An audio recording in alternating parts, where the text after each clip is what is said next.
Metode ini untuk mengajarkan anak-anak matematika tidak harus langsung memulainya dengan menghafalkan angka-angka maupun rumus, melainkan dengan mengajak anak-anak ini rileks dengan berbagai permainan di alam bebas. Sekilas, anak-anak dengan usia rata-rata 5 hingga 12 tahun ini memang terlihat seperti sedang bermain. Namun jangan salah, justru dengan bermain inilah para anak sedang diajarkan cara berhitung dengan cepat hanya dengan menggunakan logika. Nah, inilah bentuk dari pendidikan karakter anak di Sekolah Dasar Lebah Putih School of Life. Meski sudah lama ada, namun masih sedikit yang mengetahui apa itu ilmu jari matika. Ya, ilmu yang mengajarkan anak-anak berhitung ini mengajarkan kepada anak-anak bagaimana mengenal dan mencintai matematika. Bagi anak, metode jari matika ini sangat menyenangkan, karena melalui metode inilah mereka bisa mencintai matematika dan merasa bahwa berhitung merupakan pelajaran yang menyenangkan dan tak lagi menakutkan. Kurang 5, oke, jadi berapa? 61.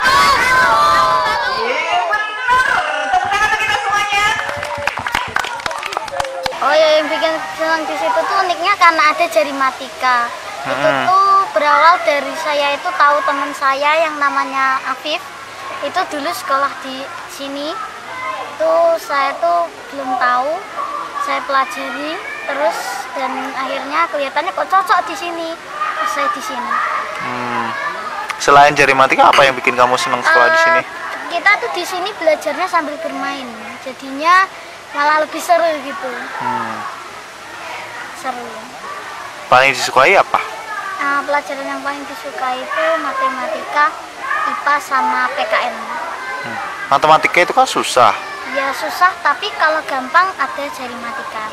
Itu hitungnya 1, 2, 3, 4, 5, 6, 7, 8 tuh malah makin mudah. Boleh dimasukkan. Metode unik jari matika yang diajarkan di Sekolah Dasar Lebah Putih ini merupakan temuan dari Septi Penny Wulandari, pemilik dari Sekolah Lebah Putih. Metode ini berawal dari cara Septi mengajarkan anaknya berhitung dengan menggunakan jari tangan. Maka lahirlah metode jari matika ini. Dengan jari matika, anak-anak dikenalkan cara berhitung cepat hanya dengan menggunakan 10 jari. Untuk mempelajari ilmu jari matika ini, anak-anak akan melalui 4 tingkatan kesulitan yang berbeda. Tingkat pertama, anak akan diajarkan penjumlahan dan pengurangan. Di tingkat ini biasanya terdiri dari anak-anak berusia 3 hingga 6 tahun. Tingkat kedua adalah perkalian dan pembagian. Tingkat 3 yaitu baca-baca, yaitu belajar membaca dengan berhitung penjumlahan. Dan tingkat terakhir atau tingkat keempat adalah kalistung, yaitu anak dikenalkan pada belajar membaca, menulis, dan berhitung. Di tingkat ini biasanya diikuti oleh anak-anak usia 8 hingga 12 tahun.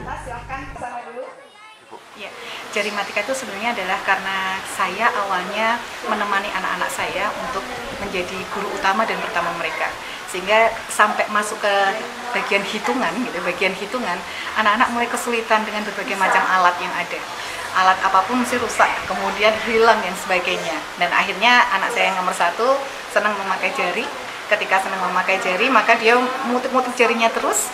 Lama-kelamaan saya mulai berpikir, kenapa tidak jari matika, kenapa tidak anak-anak itu bisa berhitung menggunakan jari. Kemudian akhirnya kami memulai kayak penelitian gitu ya, penelitian dari tahun 2000 sampai dengan tahun 2003.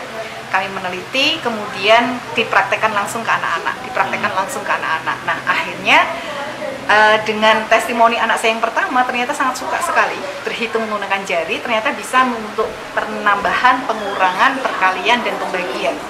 Kemudian akhirnya saya melihat ini harus dikembangkan sebagai sebuah metode untuk membuat anak-anak suka kepada matematika. Tidak hanya sekedar bisa, karena pintu gerbang matematika itu adalah aritmatika, bagaimana pola berhitung. Maka kami beri nama akhirnya jari plus aritmatika. Akhirnya menjadilah namanya jari matika. Diharapkan dengan adanya metode jari matika ini dapat membentuk karakter yang kuat pada anak. Bahwa pelajaran matematika atau berhitung itu merupakan pelajaran yang menyenangkan dan mudah. Sehingga tak ada lagi anak-anak yang takut akan matematika maupun pelajaran berhitung.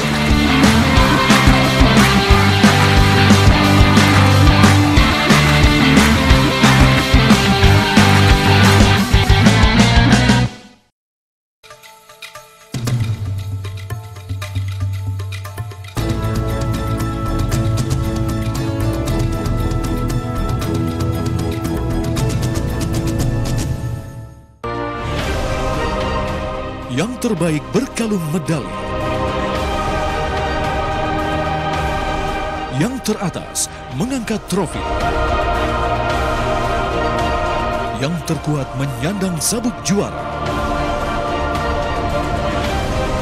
Yang terhebat di podium mengibarkan bendera. Saksikan dalam Kabar Arena di TV One. Memang beda. Dinamika dunia sepak bola selalu berubah dari waktu ke waktu. Kesiapan tim, kondisi fisik, maupun faktor non-teknis mempengaruhi performa dan hasil akhir laga. Saksikan analisa komprehensif dunia sepak bola dalam Soccer One di TV One. Memang beda.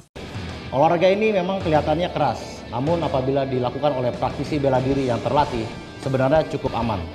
Terutama dari peraturan dan regulasi kami sangat memperhatikan titik-titik fatal yang dilarang untuk diserang. Untuk menjadi petarung yang handal, tentunya dibutuhkan fisik yang sangat kuat ya. Jadi dengan latihan bela diri, tentunya kita akan mendapatkan fisik yang kuat. Dan untuk mendapatkan fisik yang kuat, dibutuhkan disiplin yang bagus juga. Para pemirsa, mari coba olahraga ini.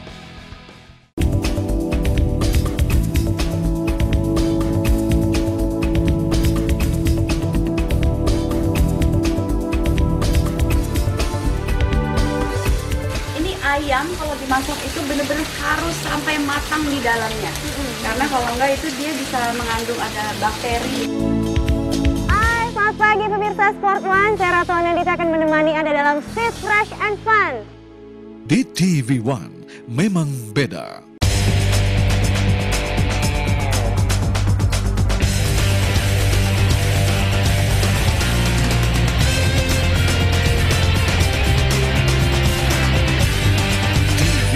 Memang beda.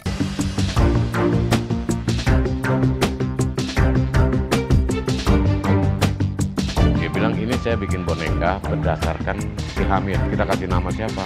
Udah namain aja Pak Oga. Tino kan selalu ngomong bagus. Itu sebetulnya nilai positif yang dikeluarkan. Pak Jokowi pasti kita tidak bisa lupa tentang baju kotak-kotak itu. Dipublikasikan, muncul di media kan. Saya kayak dapat berkah. TV One memang beda.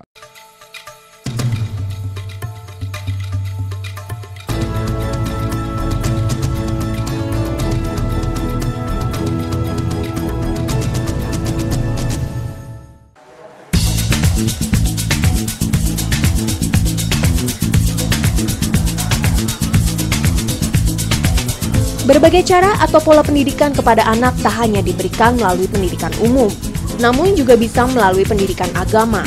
Salah satunya adalah melalui lomba mata pelajaran pendidikan agama Islam tingkat sekolah dasar. Lomba yang diawali dengan pembacaan ayat suci Al-Quran dari seorang anak berusia 13 tahun ini merupakan lomba mata pelajaran agama Islam yang rutin digelar tiap tahun dan penyelenggaraannya dilakukan secara bergilir oleh kecamatan di Kabupaten Semarang. Shadaqallahul adzim. Artinya, jadikanlah sabat dan salat sebagai penolongmu. Dan yang sesungguhnya, yang demikian sungguh berat kecuali bagi orang-orang yang khusyuk. Ini menunjukkan bahwa salat menumbuhkan sikap disiplin dan sikap mental yang kuat bagi yang selalu mengerjakannya. Lomba MAPSI yang ke-19 kali ini digelar di Kecamatan Pring Apus, Kabupaten Semarang. Lomba MAPSI ini merupakan bentuk kepedulian pemerintah Kabupaten Semarang dalam membentuk kepribadian anak agar memiliki akhlak mulia sejak usia dini.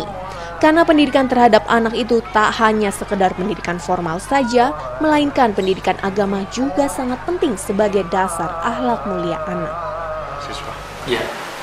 Berkaitan dengan pendidikan karakter itu memang tidak tersirat dalam mata pelajaran secara khusus, tetapi include dalam semua mata pelajaran, baik itu kurikulum nasional maupun kurikulum muatan lokal yang terstruktur dari